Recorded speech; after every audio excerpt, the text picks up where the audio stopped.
Amma sodaa taanu ilmoo kooti kennittamoo umarii kenna. kenni waa qaraatetti Saqaayinaa tabii Haafizul Quraani maal taateeti? mucaanis haafizal quraanii Waggaa kana hunda namni asirratti hin beekne maal irra turte? umaris haafizal quraanii taraawii sagachiisa doktor gaaf tokko amaanaa rabbii taraawii inni sagachiisu akka xilatteenaa salaatu si affeereen jiru sittan hima bakka isaa Gabbara hin dandeettaare? ma gabbaran barbaadu maaliin barbaadu jennee sanan dura yeroo ilmaan Umrii qabdu jaa? qiqqimannaa gaan No jechuudhaan si dura ree ijoollee gurguddoo osoo qabu barnatti uf dhaadde dhufte akka nama waan addunyaarra jiran wallahi wallahi maasha Allah tabarakallah baay'ee si gammade garuu silaa keessaan natti muu qabda turte Ati gaafa suuraa kee kan Umar na garsiifte ilmoo na fakkaatu dhallee ijoollee na fakkaatu wala hin dhachiisu sana gisee na kan illee osoo jaartii qaba dhagaa guddadha ilmoo si fakkaatu isin jiran homa qabne wayii na seetanii. Dhiira koo likkii dhiiraan beeytu bar mubaarakati likkii dhiiraan beeytu. Keeti moo keeyri dura umrii qabdu jaa? qiqqimannaa gaan No jechuudhaan si dura ree ijoollee gurguddoo osoo qabu barnatti uf dhaadde dhufte akka nama waan addunyaarra jiran alcha faashinni bira kutee. amma waan afaan koo haaseenan gatii kafalaa haala kana Indeed. kudi wallahi doktor si fakkaatti immoo maasha Allah Egaa ati maal ani gaafas beekan si jedha callisee ma daggamee tuman si garsiisuuf callisee seenaa si gaaf tokko wayilatti himteetta wallahi gaaf tokko wayilatti himteennaan inamanni beekaadha mudii makannaan jedhe san gaaf tokko ilmoodhaan tuqee fakkaannaan jedhe jedheen callumeedhe amma namani bar isaatuun si fakkaanne namanu bar Wallahi. wallahi billahi gaaf tokko wayilatti himteetta qaamaa jirraa Namni tokko nama namni nama. qaamaa jirraa ilmoo qaba akkas akkasii biyya jirti minaamin naan jetteennaan biyya jirti moo biyya jirti naan jetteennaan beekaadhuma mudiidhaan naan jedhe bakka san gaaf tokko tuqee fakkaannaan naan jedhe nama calluu jedhe amma naan as baaftu nan saalfadhe war nan badee cuma ndazino maasha Allah Amma sodaa taanu ilmoo kooti kennittamoo umarii kenna. kenni waa qaraatetti Saqaayinaa tabii Haafizul Quraani maal taateeti? mucaanis haafizal quraanii Waggaa kana hunda namni asirratti hin beekne maal irra turte?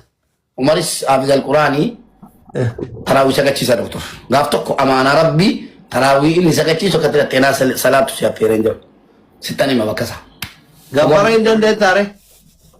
ma gabbaran barbaadu maaliin barbaadu jennee sanan dura yeroo ilmaan koo naan kennu gabbaras hin barbaadu cikin naan jedhan dura Nu asumaan maal haallee kennina gaafa akka keetti naggaadee kana quncifnee nyaatatti gurguru.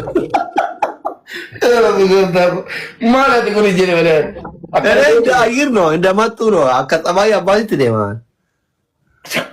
gabbaran barbaadu anuu ilmoo kooti barbaade kee yeroo ati ni jaaladhe gaaf tokko teessee gabbaran barbaadu inumaa yoo aartee dubbataa turte waan gabbaraa irratti anamma ijoollee koo akkas minaamin jettee dubbataa turte dhammoo ana taanaan gabbara jechuudha meeqa immoo danuudha Rikaardii akka cabsitu barbaada amma dhiyoo kana mucayyoo wallaggaa takka warqii fi VAT fidan.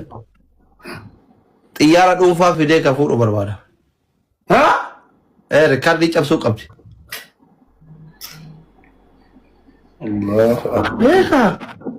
yoon qabaanne Namni bakka kana baate isin beekne argee kaleessuma argee daqiiqaa keessa bar ajandaa miidiyaa kanaa taate hunduu akkatti akka waan nama duraan beeku masha Allah intala doktoraa jedhee feesbuukii fi tiktookiin badeema rikaardii birallee cabsuu qabdi qaba. Hin qabu. Ofirraa fageessa dhiirri jaartiin qabne afoo gastii kiyyaa afoo mana kiyyaan bayina nageenya ijoollee xiyyaatiif dhiira singilii ofirraa fageessa. Dhiirri jaartii qabuu fi shamarran kootta gammachuu keessa ibsadha. Kootta gammachuu keessa ibsadha. Ofirraa fageettee gooyyanda. Biyya keenyattuu namni dura baay'ee qabu saree guddisaan beektaniiti. Saree guddisa. Akkasii bar. Biyya keenyattuu namni dura baay'ee qabu saree guddisa. Saree dura hin jiru. Jaartii qabda. Naguma jirtu ginu amma fuudhuudhaaf No mana kireeffadheen jira wallahi amma galchuudha fanani ka amma akkuma qabuutitti na laali. Waadaa walii galamee? Galamee xumurame amma. Ayyee ibsadhu akkas taana. Nama hin buusinaa ka abduu kiyya nama hin buusinaa. Nama hin buusinaa hin qaba kun walgaa mana kireeffate bare. Mana kireeffate. Ka mana kireeffate bar. Dhiisa ka mana kireeffate kun agarsiise waadaa tagalteeftu jira bakka. Asli. Halo. Waye. Salaam alaikum. Waalaikum salaam. Jirta kam? Nagaa. Fayya wallahi. Jaartii qabda? Jaartiin qabu qabu. Intal. Okay. Ajandaa kuwaan qabda natti fakkaate osoo seentanii isin gammachuu baga gammaddee baga intalateetti wal argite ibsataa jirtan namichi geemii natti erge. Ajandaan sani warra amma dhuftee wal abba shasheedha. Bakka Oromoo ጊዜ waliin gammanneeyyuu baga gammaddee baga kennataati. Soddaa taanuu firoon kee danda'a? Lala firoo miti obboleessa kiyyaa hawwee mucattiin maashaallah irraa jedhe rabbii irraa si haa qabu. Koppii ofuma lafa keetti immoo. Qotee nadoo guurtisu adda aduudhatti firoo miti obboleessa keetti hawwite. Eshi. Lala asitti waama. Wallaa jaaladheera obboleessa kiyyaa kennu wallaa obboleessi kiyyallee bareedadha. Firoonis sodaata.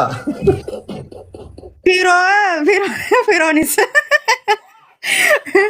Firoo xiqqeeshoo irraan guddanneere. Dubartii guddoo qabdu yaani ispoortii ta'e. Firoon lee'oo taate rabbi dafee na haa guddisu hedduu jaaladhe wallaahi maashaallah rabbi ija irraa si haa qabu baga janagaati wal argitanii baga gammaddanii hundi keessaniyyuu faamiin. Inshallah boruun dhufnee ziyaarra mucattiin hedduu dasna itti garuu qalbii na fuute doktor. Mucattiin anumarraa muraa argite? Yaaboo inuma koppii lafa keette yennaan kaadhii. Halkuu kana itti beekan yaanaadha firoo dhugaa dhufe nuti faamiliidha. Seenammee garaagarummaa hin qabdi waan addaan fottoo isaan fakkaatti. Walla waa takka qullucii lafa. Abo ber. Seena jennaan firoon akkanatti lolaara maqaa seenaa kaasnan. Ayyee baga gammaddaadha firoo ishii wala gara. Ayyee inshallah wala garra ayyee taate. Amma isin girgirri dhiisati. Oya. Amma doktoriin keessan kun akka yuunifoormii wal fakkaatee jechuun beeku. Seena wal fakkaatanii. Shuf ada gara-gara amma osoo faran jira ledha jantam akka seena